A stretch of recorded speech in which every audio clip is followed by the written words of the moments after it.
how is everyone? I feel like it has been so long since I posted my last video. It has been a fair few weeks. I think actually the longest that I've ever gone without posting since starting this channel. And it's just been a busy few weeks. I feel like as well it's getting darker, so when I get home from work it's pitch black and the evenings feel shorter. Work's been busy. I got engaged. I currently don't have my ring on because it's getting resized, but that was exciting. So I've been spending loads of time with family and friends celebrating. So yeah, it's just been a busy few weeks, but I hope everyone is well. So I thought for my first video back after a few weeks, and as it is now mid-November, which is crazy, I thought I would look to the rest of the year and give you a rundown of my rest of year plans when it comes to reading. Now, I've got a very ambitious list here, which I'm sure I won't manage to read them all, but I thought I would run you through the books that I would really love to get to for the end of the year. Now, like I said, I have a pile of books here and it's quite a hefty pile, so I have quite a fair few books to talk to you about.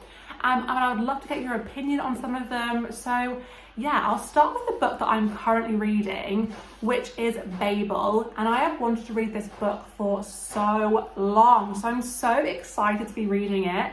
I have to say, it took me a little while to get into it. But now that I am a fair chunk in now, I absolutely love it. And I can completely see why everyone loves it so much. But I'll talk to you more about it in a roundup video, but just thought I'd tell you the book that I'm reading now and let you know that I'm loving it. So good. Like, I completely understand the hype now. Like, I get why everyone loves that book so much. Cannot wait to see what happens in that one. And I guess I'll mention another book that I'm actually currently reading as well. So last weekend I went to go visit my gran who lives in Scotland. She actually lives near sort of Glasgow. So we walked into the small town that she lives in and we stumbled upon this lovely secondhand bookstore with the most lovely owner who just loves chatting to everyone who came in. And I found this book called Celtic Fairy Tales, and it's like it says on the tin, it's basically just loads of Celtic fairy tales, and I find it really interesting. So I have started reading this. I haven't got very far in at all, only a tiny little bit. I think I've read like 2 of them so far, but yeah, it's gonna be one that I sort of dip in and out of. I'm not gonna read it like cover to cover straight away, but I thought I'd mention this one because I'm very happy with it, and it only cost me, I think it was like £10. For this big chunky book. So yeah, I'm really pleased with this one, excited to get through that. So then going on to the books that I haven't started and I'm wanting to read from now until the end of the year. So gosh, where to start? I mean, I'm firmly in my fantasy zone now. I really want to get to a fantasy book. I feel like it's been so long since I have read a fantasy series, so I am itching to get to one. However, I have a very important question for you guys. Any of you fantasy readers out there, I want to know your opinion. So, sorry, let me just get them up. I've got 2 very famous series here, and I can't get to both of them, but I want to get to one of them. So if you have read either of these, then please let me know. So I'm decided between The Wheel of Time by Robert Jordan and then The Way of Kings by Brandon Sanderson, and I cannot decide which one to go for. My boyfriend has read both of these and I think he prefers this one and wants me to read The Wheel of Time, but I'm just not sure. I read the Mistborn series by Brandon Sanderson and really enjoyed it. However, I'm not sure this one is as good. I don't know if that's bad to say, I don't know. I've heard that the Mistborn is one of his best, so I'm not sure if I'll enjoy this, and you know, they're both very hefty books, so I want to enjoy them.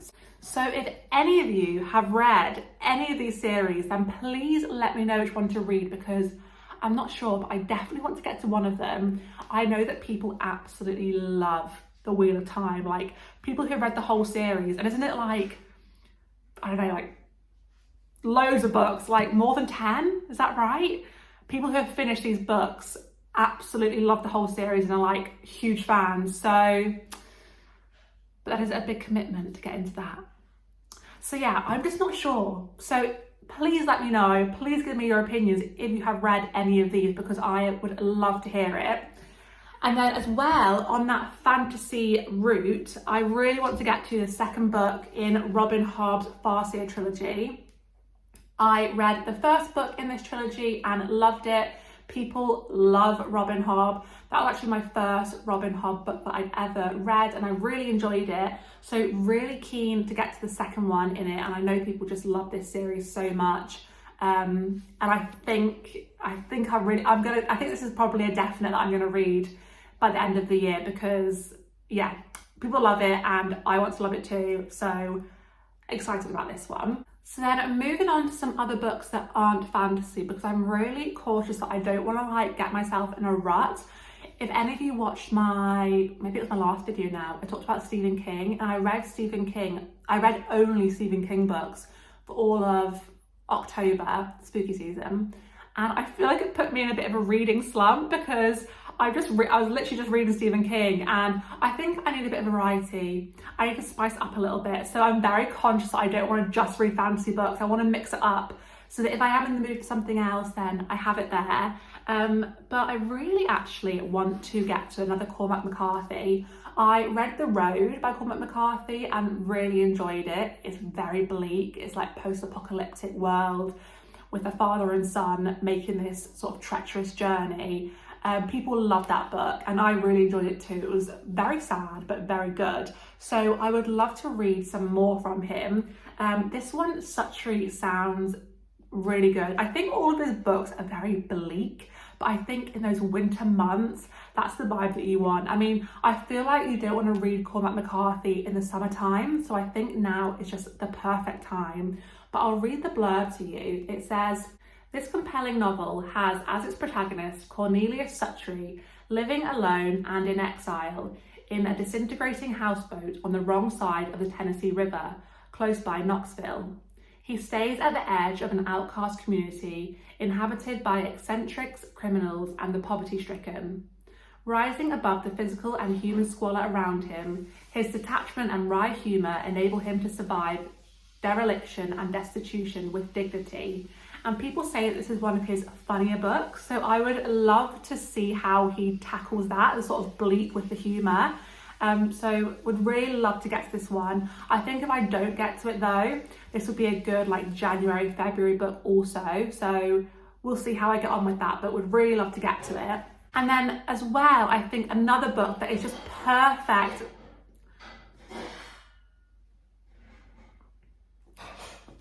And another book that I think is just perfect for the winter time is this one, The Snow Leopard. And I think this is more of a non-fiction. I think we bought this one in Hay at Hay Festival, but it just sounds so like winter vibes. So it says, across the most awesome mountains on earth, Peter Matthiessen, I'm not sure that's how you say his name, went in search of the rare snow leopard. His dangerous trip became a pilgrimage, a luminous journey of the heart. And the quotes on the back from people who read it make it just sound so good. So I think this would be a great non-fiction to read during the winter months. I love reading books about people getting into the outdoors and exploring, and I think this would just be the perfect one for this time of year. So very excited to read this one. Then again, carrying on with non-fiction, I really got to get to this one, Stephen King on writing. I bought this book in New York.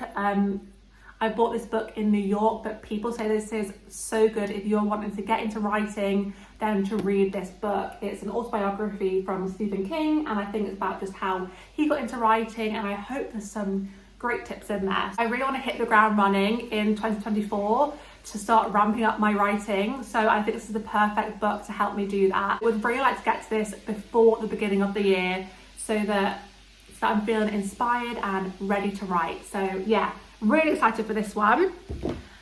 And then got the final two books here, and this one's a bit of a rogue one for me. I just saw it on my bookshelf and thought, I want to read you. So that is Don DeLillo, White Noise. I've actually watched the film of this, which I really enjoyed, and I've never read any Don DeLillo before, but would really love to.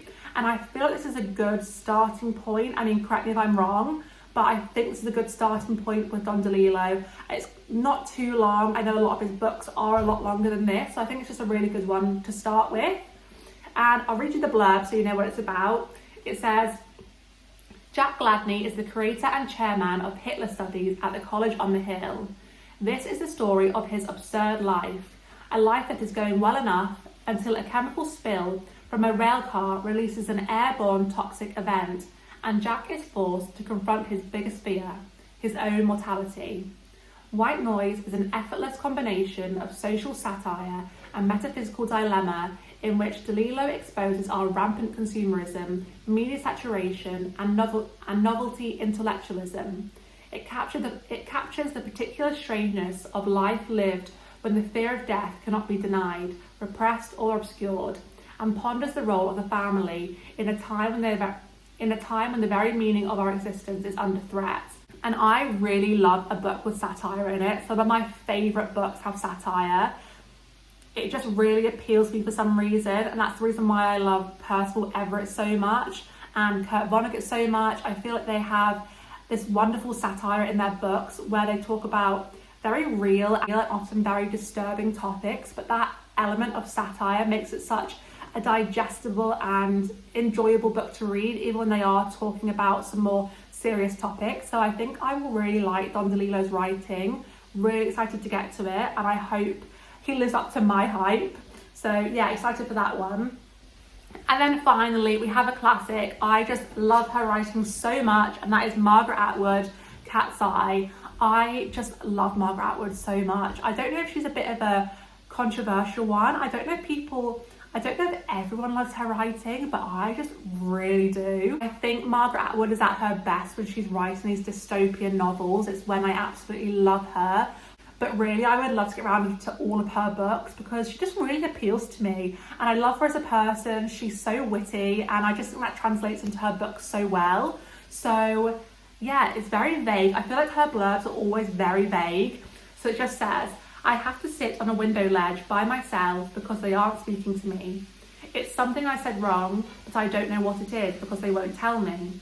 All of this is for my own good because they are my best friends and they want to help me improve. So, and then it says, little Elaine doesn't understand the intricate behaviour codes of girls, but she will. So yeah, I just feel like I'm going to love it. I know I'm going to love it. I love Margaret Atwood's writing. I've loved all of the books I've ever read by her. So I think this would be a good one for me to read around Christmas when I've got some time off and I can really dedicate some good time to it. So yeah, they are all the books that I would love to get to for the end of the year. I mean, like I said, probably unlikely that I'm going to get to all of them if I'm honest. But if you have read any of them, I would love to hear your opinion on them. Let me know which ones to read, which ones to avoid.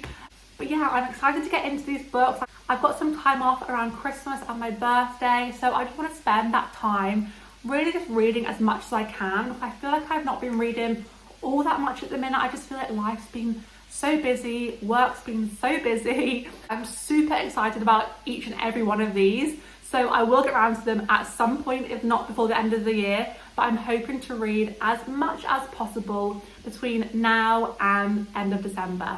So let me know your reading plans. I would love to hear what books you're really excited to read in the comments because I love getting inspiration from you guys and I love it when you recommend stuff to me. So yeah, I would love to hear that. But thank you so much for watching and I will see you in my next video.